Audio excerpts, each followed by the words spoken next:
Welcome to Walk in Truth. These are the Bible teachings of Pastor Michael Lantz, equipping you to reach out with God's truth to all people and apply that truth to today's issues, trends, and culture. Learn more when you visit walkintruth.com. Now here's part 2 of Pastor Michael's teaching in Acts chapter 12 called Our Powerful Deliverer.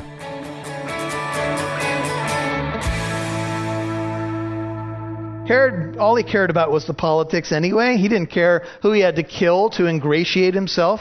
And so when he had seized him, verse 4, he put him in prison, delivering him to 4 squads of soldiers. That's 16 soldiers. This is maximum security to guard him, intending after the Passover to bring him out before the people. To bring him out before the people means to bring him out for execution. But he wanted to wait till the Passover was over. And isn't it interesting that this is the season of what? Passover. And Passover was a holiday that the Jews celebrated to remind them of what? God's powerful deliverance out of Egyptian bondage. And how did God deliver them? The 10th plague was the death of the firstborn. And if you had the blood of the lamb on your doorpost and lintel, you were spared the judgment of God. How were they delivered? By God's mighty hand and by the blood of the lamb. This is the season. And if you're part of the church, you have to be thinking, during Passover week, things have not gone well. Jesus died on the Passover. This could bring up some really frightening memories. There's a story about a local pastor just a few months ago. I think he's over here in one of the small cities in LA. He went to Iran. He was with a group doing some sort of sightseeing tour. He broke away from the group and stood in front of Evin prison, quoting Exodus 8:1. He stood in front of the prison. He videotaped himself and he said, "Let my people go." And he started naming the names of people who are in the prison in Iran. This was a few months ago by a local retired pastor. You want to talk about some boldness? And he stood in front of that Evin prison and said, "Let my people go." And he started naming Pastor Saeed, this person and that person. And he kept doing it over and over. And the people in the prison didn't know what to do with the guy. So finally, they went out to him, brought him into the prison. Now, can you imagine being this pastor or being the people who are praying for him? And they interrogated him, and they thought maybe he was a spy, and they're trying to figure out who he was. And he was released, I think, about 24 hours later after all this interrogation. Wow! That guy, just down the street from us, that's what somebody did. And they've moved Saeed to another prison now, a worse prison. And here's Peter.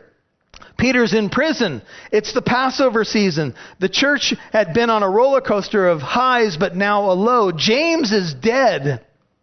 Peter's in prison. And Herod's just watching the clock until Passover's over, and he'll kill Peter now. Can you imagine being part of that church? So Peter was kept in the prison, verse 5, but prayer for him was being made fervently by the church to God. That's what prayer is, by the way. Prayer is made by the church to God. It is beseeching God. Peter's in prison, but what could a little old prayer meeting do against the legions of Rome? I mean, certainly a secular world leader watching the church meet for prayer. How ridiculous. This he's guarded by 4 squads of soldiers. There's 3 gates you got to get past. He's chained to them. What do you think your little prayer meeting's going to do, Christian? You going to pray about it? See, that's how the world feels. They're starting atheist churches now all over the world. Now in England, 2 comedians, that should tell you something about the movement. 2 comedians started the movement of godless churches. They're atheist churches. What they do is they meet in empty cathedrals. Unfortunately, there are many in that part of the world. And they tell stories and they sing songs together and they give speeches and they fellowship together. They love everything about the church, except they don't want God to be part of it.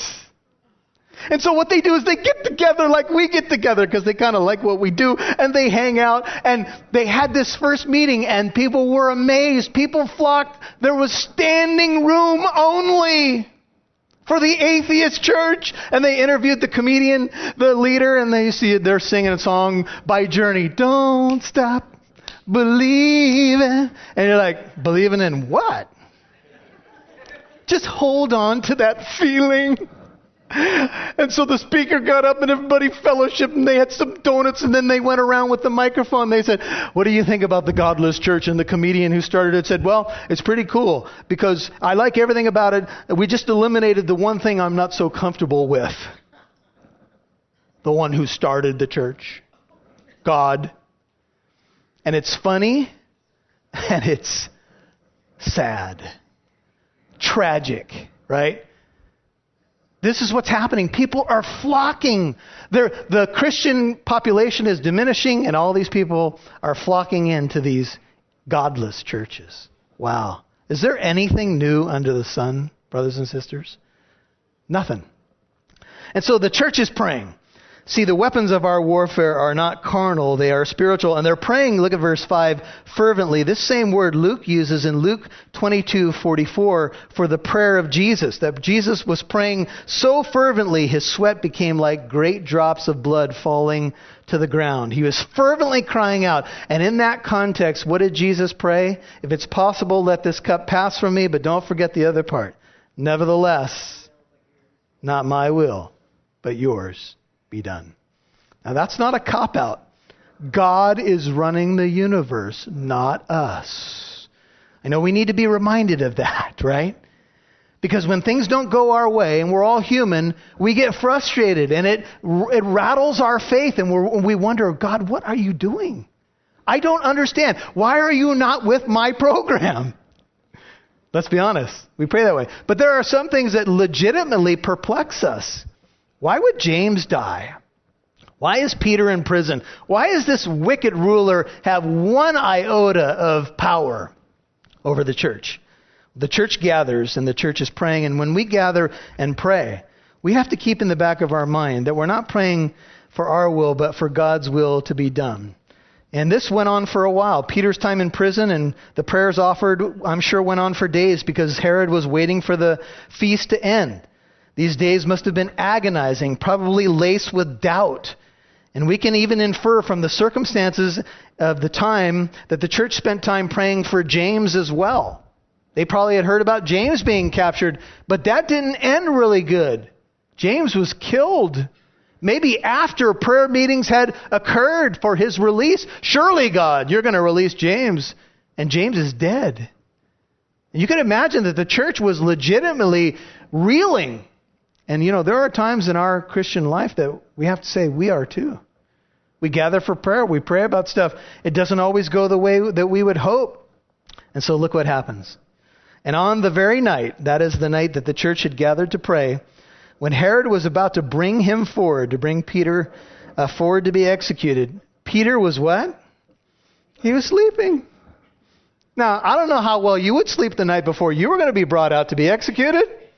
I don't think I'd have a good night's sleep. But Peter was sleeping, and notice his position. He's not on a sleep number bed, just, kind of registered to his perfect back position. Actually, Peter is sleeping between two soldiers bound with two chains. Guards in front of the door were watching over the prison. Maximum security. And Peter would write later, cast all your anxiety to him because he what? Because he cares about you. You can cast your anxiety. And Peter was sleeping, resting in the Lord. I'm sure he had to be uptight. He was human, but I'm sure he had to be thinking about James and the loss, but he was still resting in the Lord and maybe even resting in the prophecy that he knew. You see, Peter and Paul in the book of Acts, one is sleeping when he's in prison and the other one's singing when he's in prison. What's wrong with these people? You're not in the stocks in prison or chained next to two guards and resting, sawing logs and sleeping and singing, are you? But this shows you where their confidence was. And it challenges me. And I think it challenges you. What do we really believe? Do we believe God is still the same? Do we still believe that He's a God of deliverance? Well, notice what happens. And behold, all of a sudden the camera turns in the account. An angel of the Lord suddenly appeared, and a light shone in the cell, because angels are real shiny. And he, the angel, struck Peter's side and roused him and said, "Get up quickly." and his chains fell off his hands. What a beautiful picture of the power of God, the power of the gospel. All of a sudden, Peter's just kicking it, and the angel says, "Hey, get up!" What? Now, the description is almost going to remind you of a kid who's going to go to school and has spent the whole summer sleeping in, right? Peter's just going to be rocked. The angel said to him, verse 8, "Gird yourself. Put on your sandals." He's given him all the detailed instructions, and all the parents said, "Man, I can feel this text," right? "Get dressed. Put on your sandals." Why do I have to tell you everything to do? Don't you know by now how we operate in this household? Pick up your towel. Put on your shoes. Do this. And do it by this time. They don't seem to get it. I don't know. But anyway. So the angel seems almost impatient. "Come on, get your shoes on." And he said to him, "Wrap your cloak around you and follow me." And he went out and continued to follow. And he did not know what was being done. Peter was almost like a sleepwalker. By the angel was real, but though thought he was seeing a vision. And when they had passed the first and second guard, I don't know what happened to the guards. I don't know if they were incapacitated by the angel. I don't know if he froze everybody, but they just moved by. And they came to the iron gate that leads into the city. You'll hear more from Pastor Michael in a moment. Pastor Michael and the Walk in Truth team would love to hear from you. Maybe you have comments or questions. You can leave a voicemail at 844-48-TRUTH. That's 844-48-TRUTH. But maybe you're more of a writer. You can email Pastor Michael at contact@walkintruth.com. That's contact@walkintruth.com. You can also find our mailing address on walkintruth.com. And thanks for reaching out. Your financial support helps keep Walk in Truth on the radio, and it also helps us reach people all over the world through the podcast. That means someone driving home from work, someone on a morning walk, or even someone on the other side of the globe can hear the hope of Jesus right when they need it most.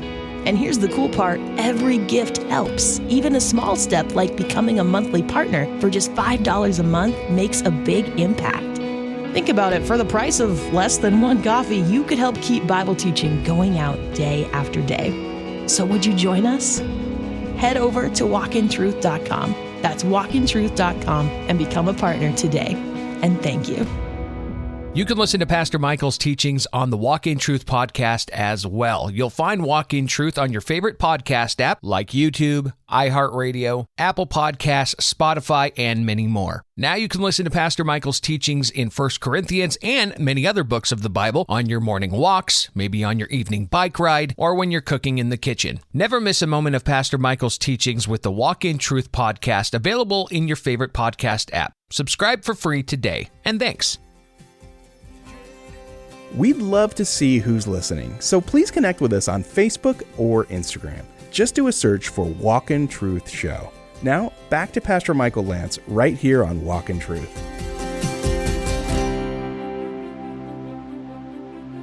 But this shows you where their confidence was.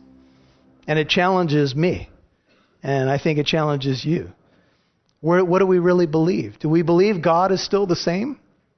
Do we still believe that He's a God of deliverance? Well, notice what happens. And behold, all of a sudden the camera turns in the account. An angel of the Lord suddenly appeared, and a light shone in the cell, because angels are real shiny. And he, the angel, struck Peter's side and roused him and said, "Get up quickly." And his chains fell off his hands. What a beautiful picture of the power of God, the power of the gospel. All of a sudden, Peter's just kicking it, and the angel says, "Hey, get up!" What? Now, the description is almost going to remind you of a kid who's going to go to school and has spent the whole summer sleeping in, right? Peter's just going to be rocked. The angel said to him, verse 8, "Gird yourself. Put on your sandals." He's given him all the detailed instructions, and all the parents said, "Man, I can feel this text," right? "Get dressed. Put on your sandals." Why do I have to tell you everything to do? Don't you know by now how we operate in this household? Pick up your towel. Put on your shoes. Do this. And do it by this time. They don't seem to get it. I don't know. But anyway. So the angel seems almost impatient. "Come on, get your shoes on." And he said to him, "Wrap your cloak around you and follow me." And he went out and continued to follow. And he did not know what was being done. Peter was almost like a sleepwalker. By the angel was real, but though thought he was seeing a vision. And when they had passed the first and second guard, I don't know what happened to the guards. I don't know if they were incapacitated by the angel. I don't know if he froze everybody, but they just moved by. And they came to the iron gate that leads into the city, which opened for them by itself. The single word open for them by itself is automate in Greek. It's where we get the idea of the word automatic. Do you think Peter ever saw an automatic door? He lived a couple thousand years ago, people. He had never seen that before. Wow! Angel power, man! This is cool! Right? So the gate opens. Now, you might be thinking, this is a nice story. Nice story.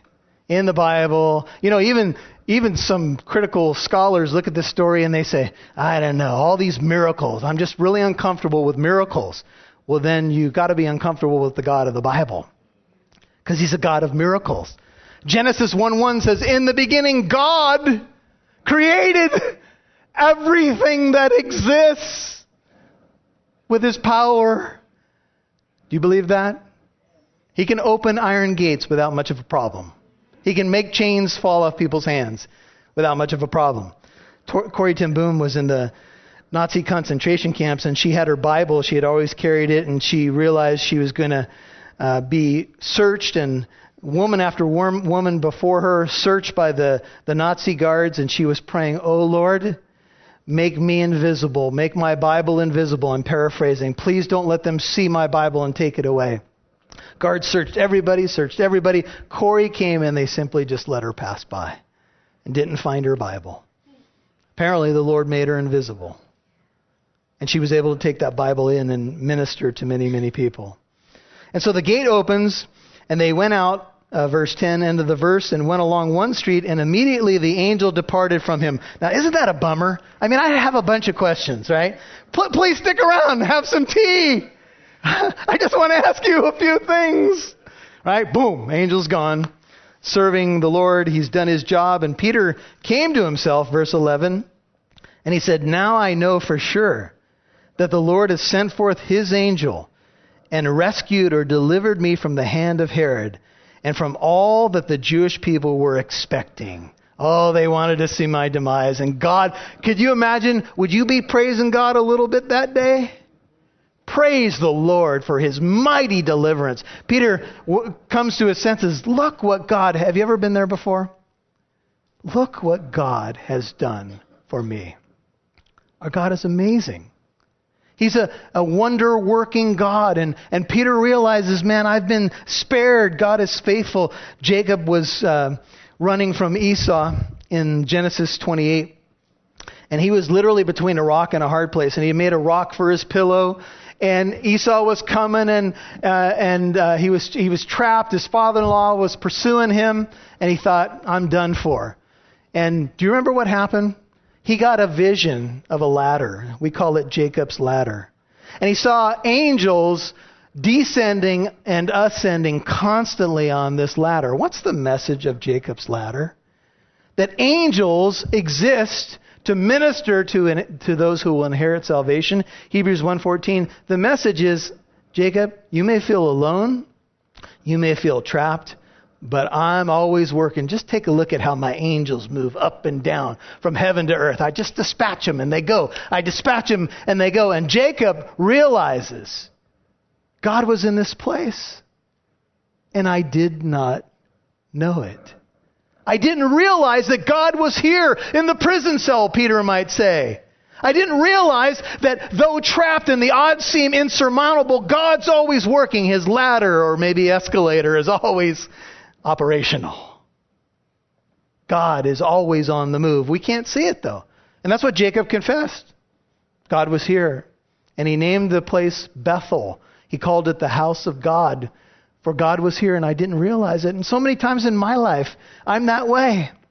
It's like I have to look back and then I say, oh, yeah, then that, yeah. You've been there before? God was working and I didn't realize it. Well, here's Peter. So he's out of the prison. So what would you do now? You're out of the prison. Well, he's going to go find the church and then he's going to try to get out of town, right? He's going to tell people what happened. So it says, when he realized this, verse 12, he went to the house of Mary. where the early church had gathered, the mother of John, who was also called Mark or John Mark, and many were gathered together and were praying. Now, we're going to find out that they were praying for Peter. And so he shows up at the house, and he wants to share the good news. And so when he knocked at the door of the gate, a servant girl named Rhoda came to answer. Her name means rose, and you're going to see her faith is like a rose in the desert of unbelief. So here's Peter knocking at the door. Servant girl Rhoda, Rose, comes. And when she recognized Peter's voice, now people in the ancient world would sometimes knock and they would identify themselves. Hello, it is Peter. Or it could be that she said, who is it? And he went, Peter. And she was so excited that Peter was at the gate, standing in the front of the gate, that she, because of her joy, she didn't open the gate, but she ran in and announced that Peter was standing in front of the gate. Can you imagine being Peter? Hello! I just got broken out of prison by the angel. And I need to get out of town because surely these people are going to be looking for me. And I don't know how long the angel mist is going to last. Open the door. Rhoda runs, and some people believe that she ran to an upper room, and maybe this was the house where Jesus shared the Passover, and the early church gathered in the book of Acts. We don't know for sure, but it seemed to be a well-to-do family. And so she runs up there, and she says, Peter's at the gate. Look at verse 15. And they said to her, you're out of your mind. We're just praying here. We don't really believe that God's going to release him out of that prison. And then I started thinking, you know, I do that. I pray, but do I really believe that heaven is enlisted? I pray, do I really believe that God hears my prayers and delights to bless his children? Or am I just, see if you can relate to this, am I just praying? Am I just going through the motions? Or do I really believe the God of the universe still answers prayer? You know, he showed me that this week, confronted my heart. Do you believe, Michael, when you pray, that I'm actually going to move on your behalf, especially, of course, if it's his will? Oh, we're just praying. You're nuts, Rhoda. We don't believe he's at the door. And she, look at the language. This is humor in your Bible. She kept saying, no, he's at the door. That's the tense of the language. And so they kind of changed their tune. She was so insistent, they kept saying, well, then it must be his angel. You've been listening to Our Powerful Deliverer, Part 2 on Walk in Truth. That's Pastor Michael's teaching in Acts chapter 12. If you need prayer or encouragement, call us at 844-48-TRUTH. That's 844-48-TRUTH. Now here's Pastor Michael with a final word. Well, as you think about Peter's situation, and you think about the church praying for him and all of that, and how God miraculously provided for him, you might think, well, my prayer life doesn't look that solid. Maybe that's all I do. I pray, when it's an emergency, but my normal everyday prayer life doesn't look that great. I think when you talk to most Christians would say, I could pray more. I could be more consistent. We read that verse, pray always, and we're like, do I pray always? Do I pray without ceasing? And all of us would say, you know what, we've got a ways to go. I don't think we should be phony about it. It's a discipline. It's something that, it's a good way just to start your day by praying on the armor of God and, just setting apart your life for that day. Prayers don't necessarily have to be long. As long as you're staying in touch with God, bringing your needs, interceding for others, there's not a formula per se. There's not a schedule. Because remember, prayer is about a relationship. It's about talking to God, sharing your heart, sharing your needs with him. It's about walking with him. And of course, we come to him in reverence, but we come to a throne of grace, brethren, to find help in time of need. That's our great high priest. That's how he loves us. Hey, if we can pray for you in any way, one way you can reach out with a prayer request, and we do have many listeners who do take advantage of this. It is walkintruth.com, and just go to that contact form, walkintruth.com. Go to the contact form. Share your prayer requests with us. We'll pray over you. We'll put it on the prayer chain of our local fellowship if you'd like. walkintruth.com. We'll stand with you in prayer.